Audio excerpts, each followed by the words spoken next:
Her ser vi en statue af Athena og Marsyas.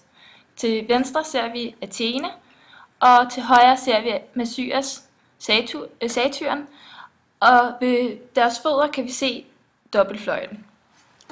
Athena og Marsyas har en kendt kunstner, nemlig Myron. Den græske original var udført i bronze omkring 400 f.Kr. Det vil sige i højklassisk tid. Originalen er dog gået tabt, formodentlig allerede i antikken. Tilbage har vi en romersk marmorkopi fra omkring 100 efter Kristus, som nu befinder sig på museet Vaticini i Rom. Ud fra den romerske kopi har man i nyere tid fremstillet flere rekonstruktioner i bronze, og en af dem er opstillet i Botanisk Have i København. Marsyas måler 195 cm i højden. Skulpturen fortæller en myte.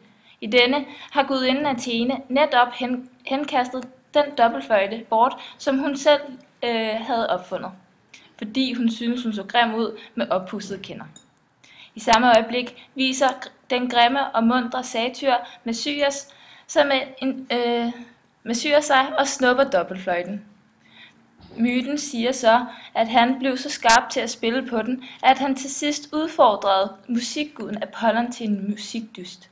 Apollon vinder, og Marsyas straffes ved sin hybris ved at blive flået.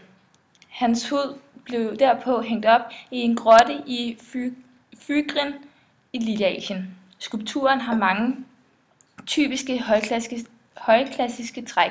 For eksempel står Athene i en kontrapoststilling med vægten på sit højre ben, imens Marsyas nærmest står i SKO.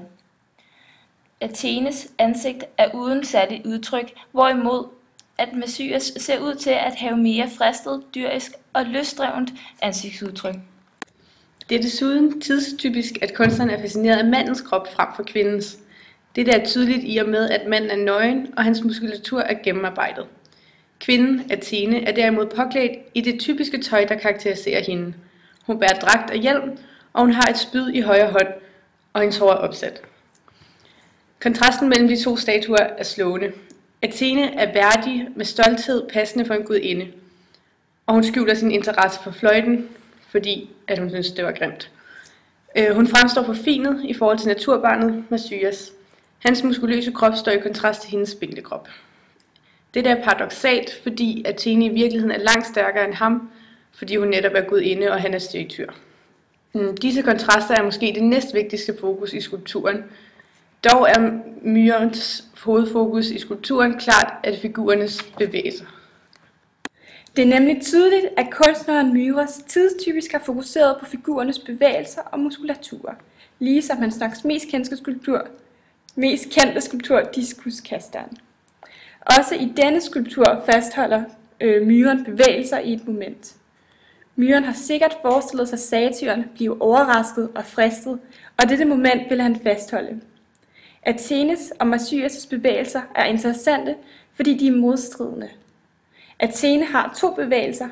Hun er på vej væk fra fløjten, men hun drejer om overkroppen tilbage for at kigge på Marsyas.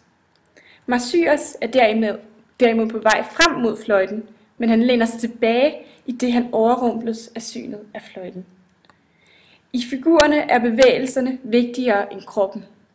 Skulpturgruppen illustrerer en psykologisk interesse for tid og for bevægelser, og det kan meget vel anses som et myronisk moment, kalder man det. Vi er midt i en situation, det vil sige lige efter Athene har kastet fløjten, og lige før Marsyas samler den op. Man kan sige, at de to figurers modstridende bevægelser på en måde ophæver hinanden, således at der er ligevægt og harmoni i skulpturen. At skulpturen er harmonisk er et udtryk for tidens fokus på idealnaturalisme.